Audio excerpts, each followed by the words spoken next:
In a ballroom where applause meant more than words, a magnate issued a challenge. Guess my car's price, and it's yours. The waitress paused. No smile. Amidst raised glasses and cell phones, she saw in the Porsche's gleam something no one else did. What is a car truly worth? And what is the cost of dignity when a promise becomes a spectacle? A bet, a key, and a past that insists on collecting. Live. Would you dare to face the entire room for what is yours? Before we begin this exciting story, subscribe to our channel to receive heartwarming stories every day. The November night had settled warmly over downtown Los Angeles, and the Pinnacle Grand Hotel ballroom buzzed with the kind of people who accumulated zeros in their bank accounts and a hunger for attention in their eyes.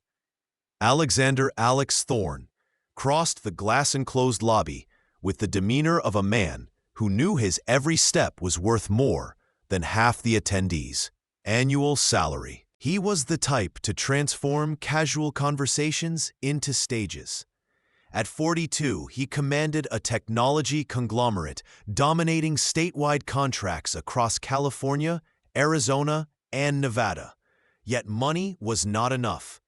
He needed to be seen, envied, and discussed the following day.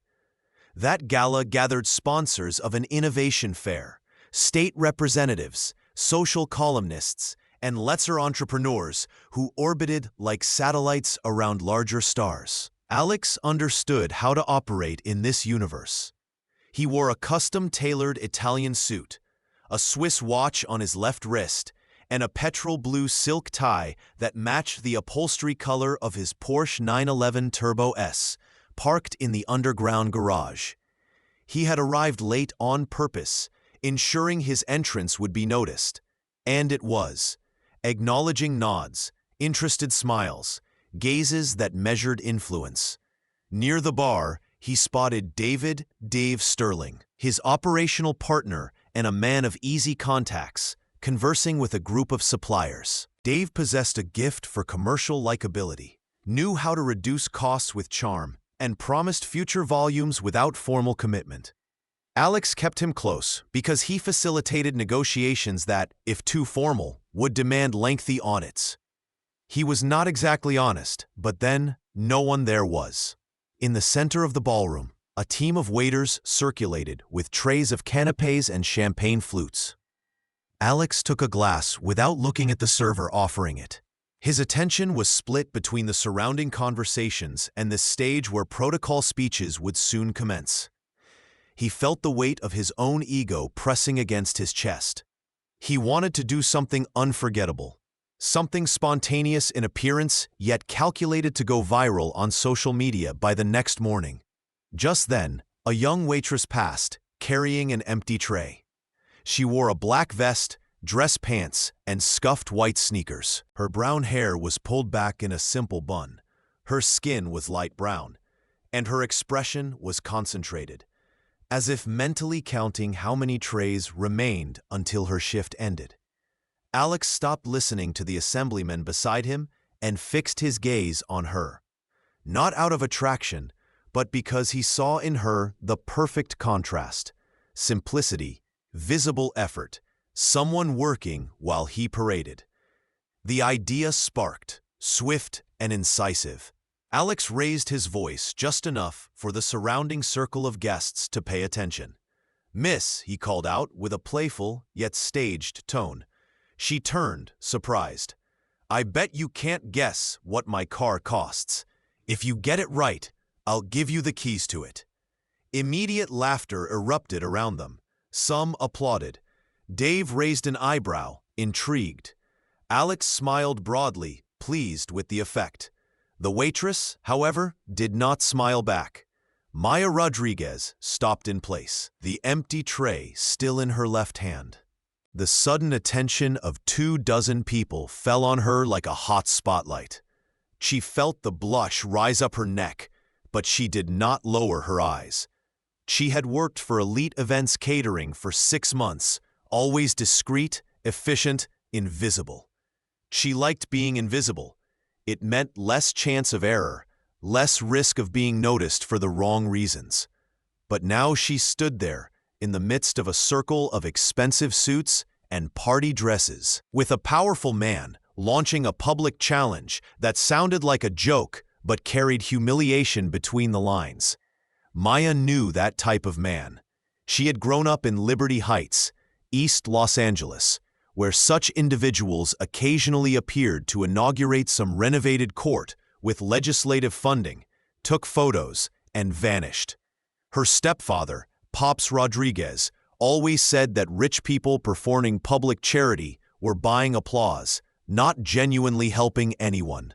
The phrase echoed in her head as she assessed Alexander Thorne with her gaze.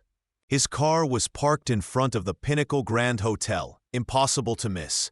A Porsche 911 Turbo S, metallic graphite paint, aftermarket sport wheels, a fixed rear spoiler.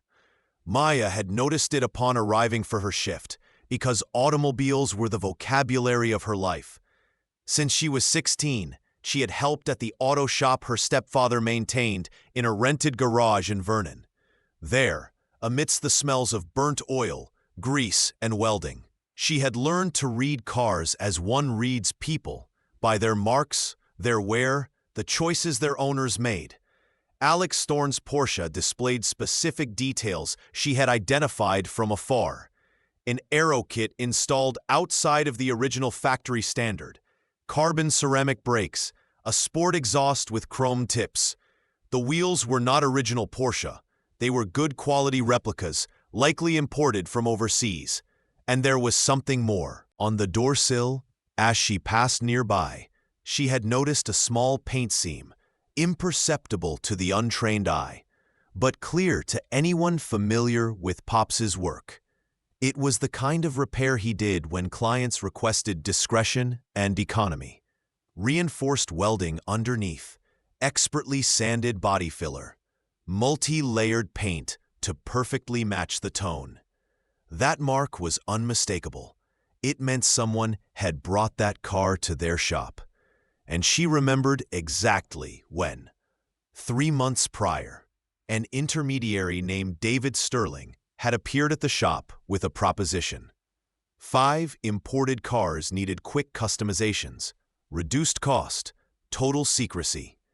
He promised future service volume if the work turned out well. Pops had accepted because the shop was accumulating debts with suppliers and rent was overdue.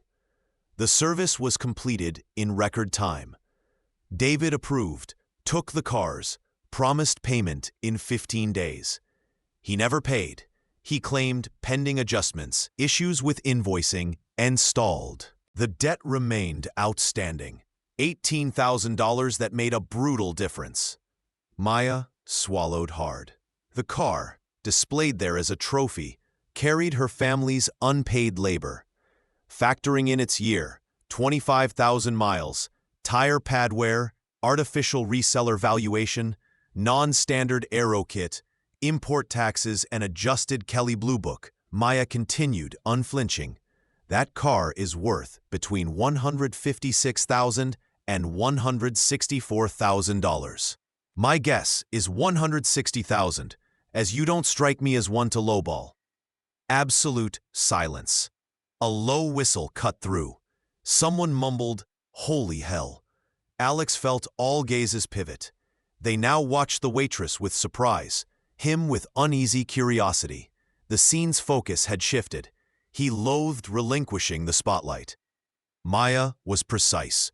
The car cost exactly $161,000, bought from a Miami, Florida collector, with all listed options. Alex couldn't fathom how a catering waitress knew so much about imported vehicles.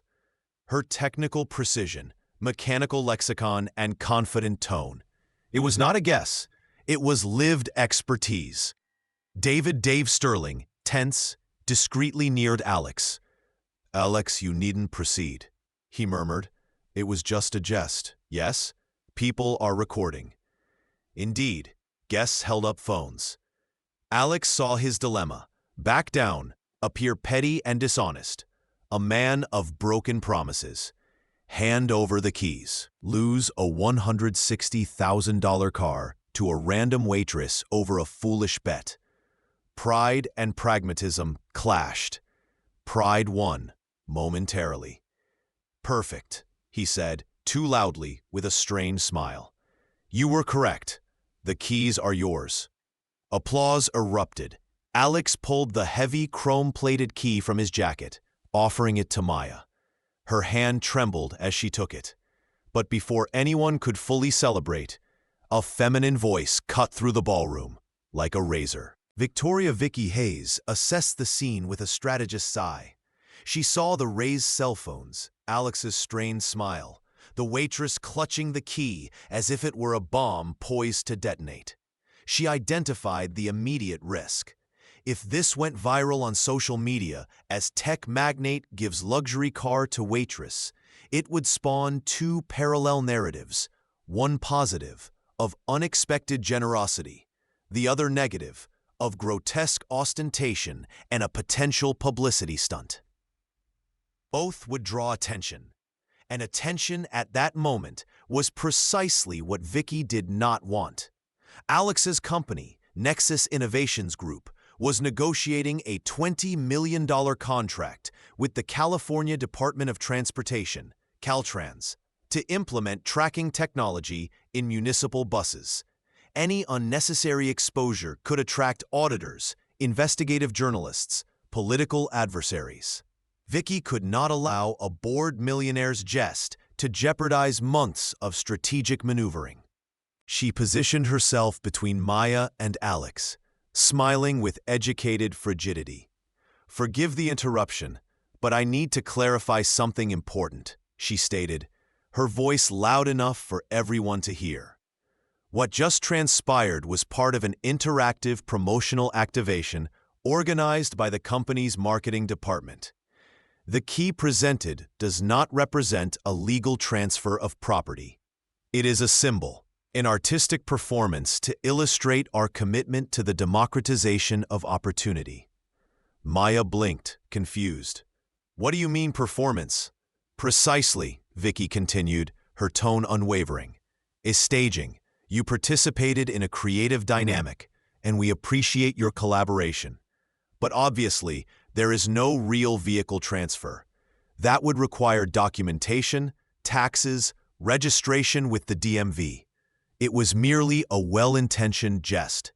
She extended her hand, expectant. "May I have the key back?" Maya did not release the key. Anger rose hot in her throat. "He said, if I guessed the price, the car would be mine.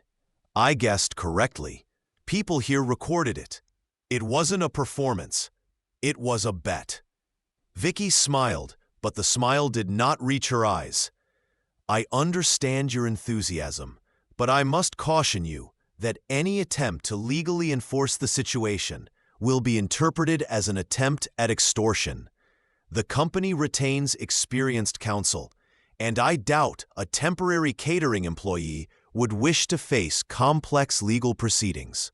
Did she? The threat was subtle, yet clear. Maya felt the ground give way beneath her feet. She looked around. The guests were already beginning to disperse, their interest waning. Some chuckled softly, commenting amongst themselves. The narrative was being rewritten in front of her. What had been a public promise was transforming into a private joke. Alex remained silent, eyes downcast, allowing Vicky to lead. Maya tightened her grip around the key. "I won't give it back," she said softly but firmly. "Not because I want the car, because you owe my family money." Vicky Hayes frowned, finally showing genuine irritation. "Money? What money?" Maya took a deep breath, organizing the words in her head before releasing them. She knew this was her chance, perhaps her only one, to make these people listen. "My stepfather owns an auto shop in Vernon. 3 months ago, Mr. Thorne's partner," she pointed at Dave Sterling, who visibly paled, "brought 5 imported cars for customization. He promised payment within 15 days. He never paid. $3,400 remained outstanding. This Porsche right here was one of those cars. I recognize my stepfather's work. That specific paint seam on the door sill, that particular paintwork on the rear door, it's his work. Alex, who until then had been observing in silence, felt something shift within him.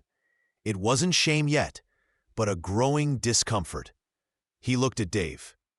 "Is this true?" Dave opened his mouth, closed it, then opened it again.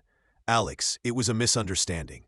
I sourced a few quotes from alternative shops to cut costs, as you always request. If anything was left unpaid, it was an administrative oversight, nothing intentional." $3,400 is not an administrative oversight, Maya retorted, her voice firm. "It's a default, and you used the company's name to secure the service, promising future volume. My stepfather believed you. We worked weekends, delivered everything on time. Then you vanished." Vicky realized the situation was spiraling out of control. If this gained traction, if the waitress sought legal counsel, or worse, if it leaked to the press, the narrative would completely invert. It would no longer be generous entrepreneur gifts car, but conglomerate defrauds small shop and humiliates employee. She exchanged a quick glance with Alex, signaling imminent danger. Alex felt the gravity of the moment. He had built his fortune with shrewdness, but also with the illusion that he was a fair man, a deserving victor. The possibility that his partner had swindled hard-working people, leveraging the company's name, shattered that self-image. "Do you have proof?" he asked Maya, his voice now subdued. "I do," she replied without hesitation. "Invoices, messages exchanged with him." She pointed at Dave. "Itemized estimates, photos of the service stages, all preserved. If you wish, I can email them to you right now." Alex remained silent. Vicky approached him, murmuring, "Don't pursue this here. Let's discuss it privately, verify the facts, resolve it discreetly." But Alex, for the first time that evening, felt something he hadn't anticipated: genuine curiosity. That waitress wasn't asking for a favor. She was collecting a debt. And if she was right, if Dave had truly done what she accused him of, then the problem wasn't just hers. It was his, too. "Send the documents to the company's corporate email," Alex stated. "I will verify everything personally." Vicky attempted to intervene. "Alex, this can wait until tomorrow. There's no need to—" "Now," he cut in, dryly. He looked at Maya. "Do you have a cell phone?" She nodded yes, retrieving an old device from her apron pocket. Alex dictated the email. Maya typed and dispatched it then and there, before the assembled crowd. A palpable silence descended once more. David Sterling began to retreat with a discreet posture, but Alex's gaze arrested him. "You're not going anywhere. Stay right here." "I will honor my commitment," he stated, surprising Victoria. "I will transfer the car to her." "Have you lost your mind?" "No. I am resolving a problem before it escalates into a scandal." Alex rose, retrieved his jacket. "And I will go further. That workshop performs quality work, from what I observed in the photographs. We will certify it as an official service provider for the company. Clear contracts, punctual payments, everything formalized." Victoria crossed her arms. "Why? Out of guilt?" "Out of pragmatism," Alex corrected. "If I transform this into a partnership, I become the virtuous actor, an entrepreneur who acknowledged an error, corrected course, supported a small business.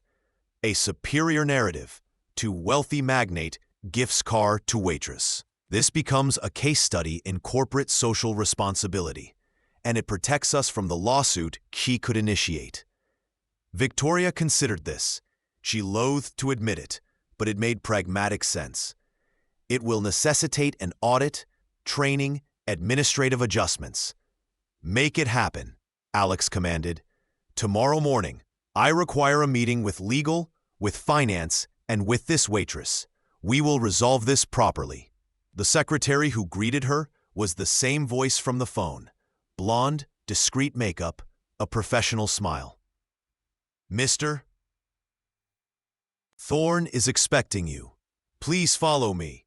Maya walked down a corridor of white walls, abstract paintings, and a heavy silence. The conference room door opened, revealing Alex, Vicky, and three additional individuals Maya did not recognize. Two men in gray suits, lawyers by their demeanor, and an older woman holding a tablet, likely from the finance department. Alex rose as Maya entered. "Good morning. Thank you for coming." His tone differed from the previous evening. It was less performative, more subdued. "Please, have a seat." Maya sat on the edge of the chair, her backpack in her lap.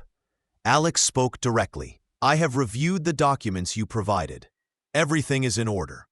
The debt exists, and it is our responsibility to settle it. We will pay the $3,500 with interest and monetary adjustment. It should total approximately $4,300. Maya blinked, surprised. "Seriously?" "Seriously," Alex confirmed. "But before we proceed, I need you to sign a non-disclosure agreement. What transpired yesterday was an embarrassment for all parties involved. We do not wish for it to become a public matter. Do you agree?" Maya hesitated. "Does the agreement prevent me from discussing the unpaid debt?" One of the lawyers interjected. "It prevents you from utilizing confidential company information for purposes that could harm the corporate image. However, it does not preclude you from disclosing factual events if questioned judicially." Maya took a deep breath. She wanted the money. She needed the money. But signing something without full comprehension instilled fear. "May I take the agreement for an attorney to review first?" Alex nodded affirmatively. "Of course. But in the meantime, let us proceed. I will honor my promise. The car is yours." With the slate clean, Alex proposed a partnership agreement to Maya and Pops. The workshop would undergo specific training, administrative adjustments, safety certifications, and become an official maintenance service provider for the electric vehicle fleet that Nexus Innovations Group planned to implement under contract with the City of Los Angeles Department of Transportation.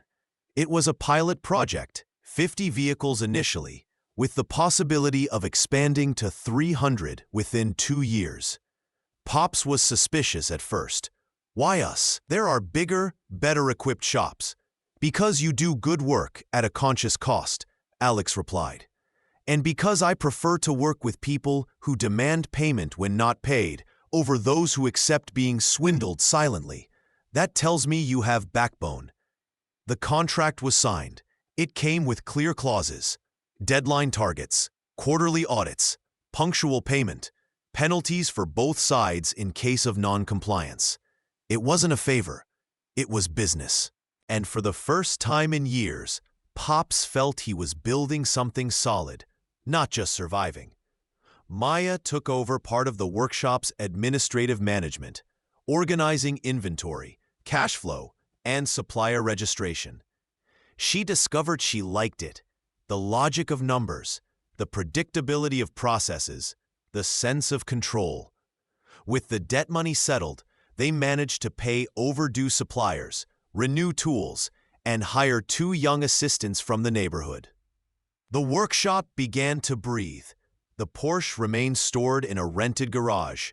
Maya didn't use it, not out of fear, but because that car represented something greater than mere transport. It was proof that she had been right, that she hadn't bowed her head, that she had demanded what was fair.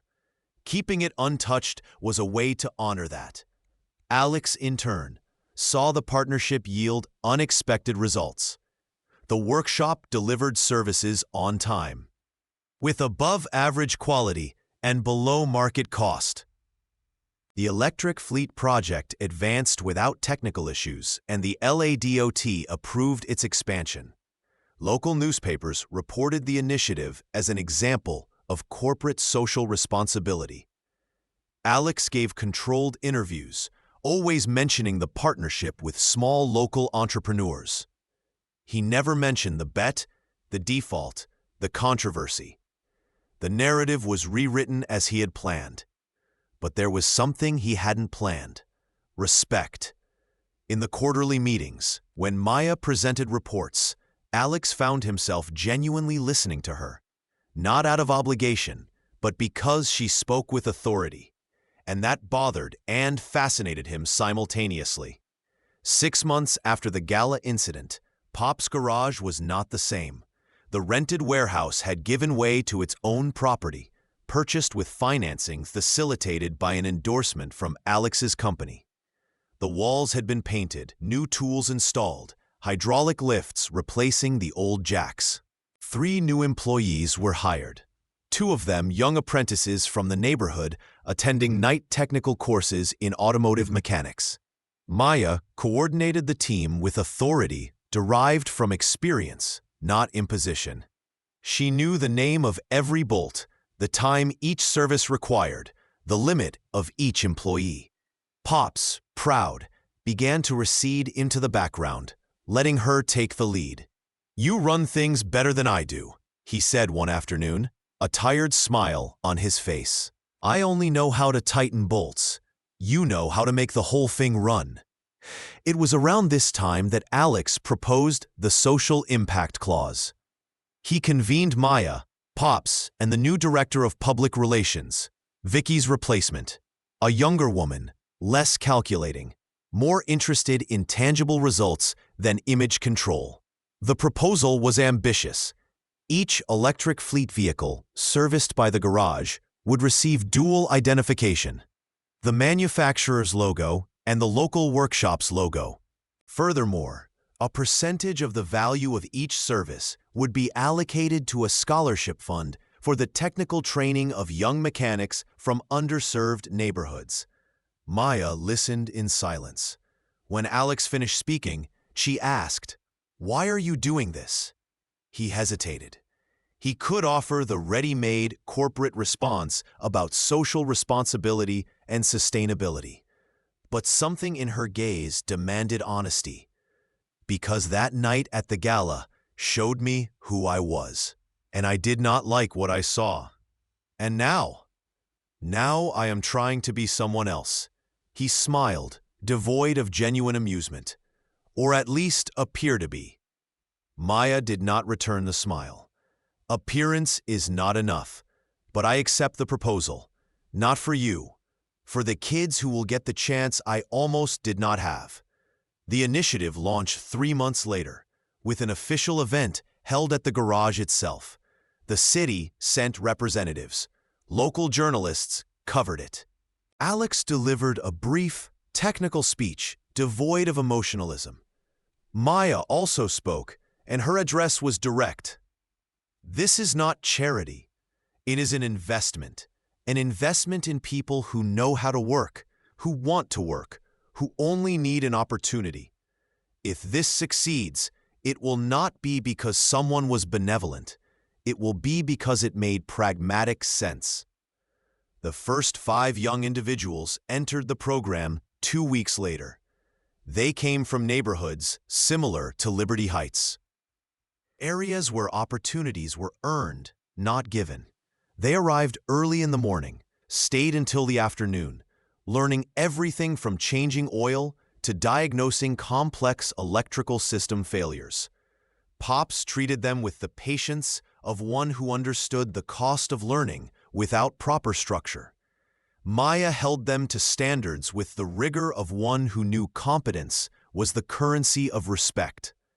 Alex visited the workshop monthly, unannounced, not for oversight, but understanding. He observed the young mechanics, their conversations, the scent of grease commingling with reheated coffee. He recognized this reality, distinct from his financial district offices. It wasn't just for that. Maya crossed her arms. "You paid because you saw it was right. It took you a while to see, but you did." He did not reply. They remained silent, listening to the city's distant hum outside. Alex was also present, but he remained in the background. He observed Maya, commanding the meeting, and perceived she no longer required him. Perhaps she never truly had. She merely utilized his system to leverage what she already possessed the capability to do. This left him simultaneously irrelevant and proud. Following the visit, Pops prepared coffee in the workshop's makeshift break room. Pops took a sip of the bitter coffee, considering for a moment. "Forgive what? You owed me nothing. The other one owed me. But I allowed it to happen. I was negligent." "You were," Pops conceded plainly. "But you corrected it, and you didn't correct it merely because you had to. You corrected it because you recognized the error. That carries weight." Alex nodded, yet he did not feel absolved. He knew some things are not forgiven. They are simply carried differently. "And Maya, has she forgiven me?" Pops offered a slight smile. "Ask her." Alex did not ask, but that afternoon, as he bid farewell, Maya extended her hand with a firmness that no longer harbored suspicion. "Thank you for the partnership, truly. Thank you for not giving up on claiming what was rightfully yours. It was mine and my stepfather's, never just mine." "I know, but you were the one who had the courage." Maya shrugged. "It wasn't courage. It was necessity. When you have no alternative, you don't need to be courageous. You merely need to be stubborn." Alex smiled. It was the first time in years he had smiled without calculating its effect. "You are both. You as well. It just took you time to realize it." They parted without drama. Alex returned to his car, a discreet hybrid sedan he had purchased after selling the remainder of his imported car collection. Maya returned to the workshop, where 3 boys awaited guidance on how to replace a 2015 Civic's CV joint. The narrative lacked a cinematic resolution. There was no marriage, formal partnership, or profound friendship. There was mutual respect, a settled debt, a fulfilled contract, and for both, that sufficed. It signified that the world could function without miracles, without grand gestures, simply with individuals upholding their commitments and asserting what was rightfully theirs. Alex never again made public wagers. He learned that performative generosity comes at too high a cost. Maya never again worked as a waitress. She learned that knowing one's worth and asserting it is a right, not an affront. Pops retired at 65, at peace for the first time in decades. And Liberty Auto Works continued, robust, with its established name on the facade and the partnership with Nexus Innovations Group integrated into its contracts. It was not poetic justice, it was practical justice. And in the end, all involved understood that this was what the world required. Fewer grand promises, more bills settled. Fewer trophies, more respected labor. Less spectacle, more quiet dignity that sustains itself. And when years later, someone asked Maya Rodriguez if she regretted having accepted the challenge that night, she replied without hesitation, "No, because if I hadn't accepted it, I would still be waiting for someone to pay what they owed." And I learned that nobody pays anything if you don't demand it. Loudly, in front of everyone, without fear of appearing small, because small is the one who owes and doesn't pay, not the one who collects. The end.